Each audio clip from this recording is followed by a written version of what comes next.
Hello my strangelings and welcome to tonight's video, the continuation of the Enfield cases. Um, I will admit today, for some reason I have my tired day, which happens when, my sleep isn't good the previous night. So like in the I do suffer from, sleep issues.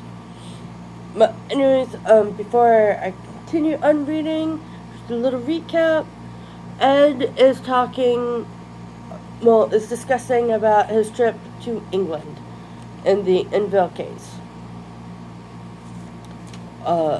When I was in England in the summer of 1978, the case was brought to my attention and I visited the family. At that time, Ed goes on, I spent a week in Enfield. I thoroughly interviewed all the members of the family separately and all together while witnessing the phenomenon going on around me in the house. As a demonologist, I was able to see that these individuals were being systematically oppressed, sometimes even possessed by inhumane spirits.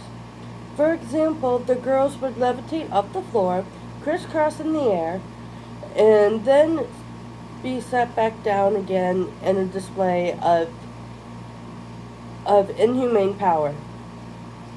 Every week, in fact, it seemed one or the other of these two girls would be subject to levitation, often in the company of witnesses.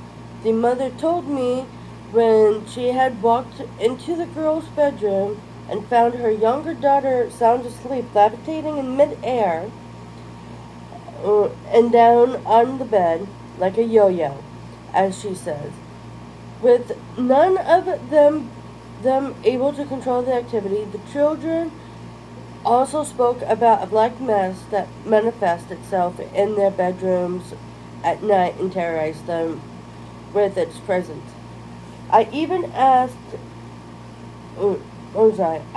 even as I talked with the family, things would rise up in the air and float around the room. One evening, a wooden chair lifted up in the air, stayed still for a moment, then exploded. On another occasion, a hefty rock the size of a softball manifested out of the thin air in the middle of the living room and slammed to the floor with a thud.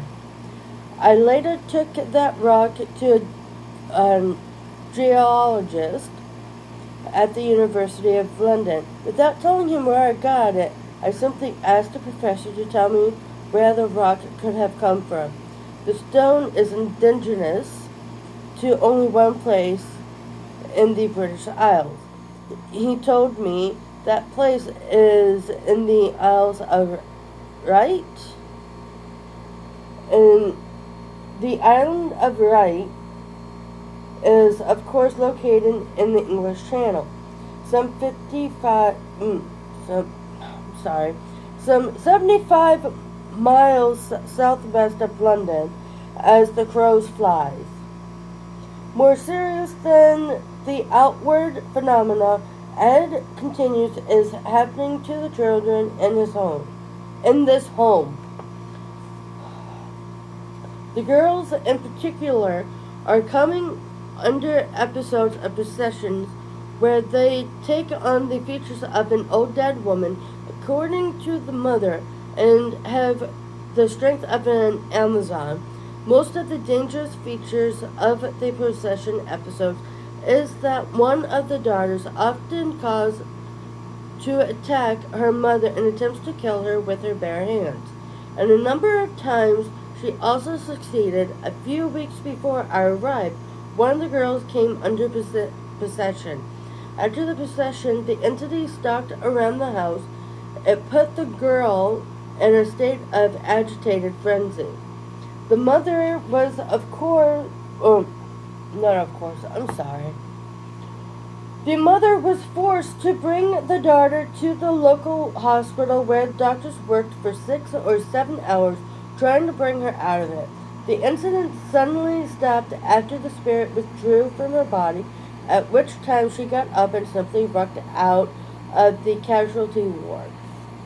By far, though, the most compelling aspect to this case is the, the physicalization voice manifestation.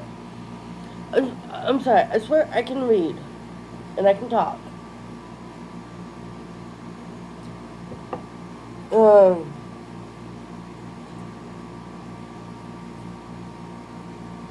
that occurred in the house, the voices of 6 different spirits talked out loud in the room, as though there were 6 invisible people present. It's incredible, you can't believe it even when you're there. Even while the family was eating in the kitchen, the voices are speaking in another room. The British Society for Psychological Research, who worked on the case before I came in, went over the house with a fine-tooth comb and determined there was no way where the voices being projected by loudspeakers or by any other electronic means. The voices themselves speak with a distinct Cockney, Cockney accent. The demonic spirit is a mimic. So here it speaks in a Cockney because the family can understand it, although one of the spirits does lapse off into German when it prefers. And these voices are not a matter of some occasional phrase or sentence, they talk all the time. These spirits not only talk out loud to the people in the room when no one is addressing them, they talk to each other, they talk more than the people do. The British Society for Psycho Research have their own recordings of these spirits' voices, but because their organization is private, the evidence has so far not been made available to the general public. I went there for the express purpose of getting these voices on tape, which could be used to document the need for exorcism. Did Ed get the recordings of the voices? You better believe it, he replied, tapping a pair of cassettes before him on the table. Although it'll take some time before the content of these tapes can be analyzed. The evidence is right here, and in my estimation,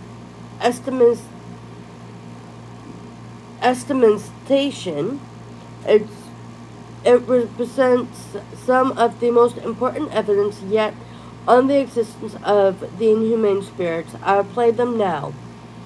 So, I'm going to stop there, and I will continue tomorrow night, where we get to where I'll read the conversation. So till then, my strangelings, I see you then. Bye.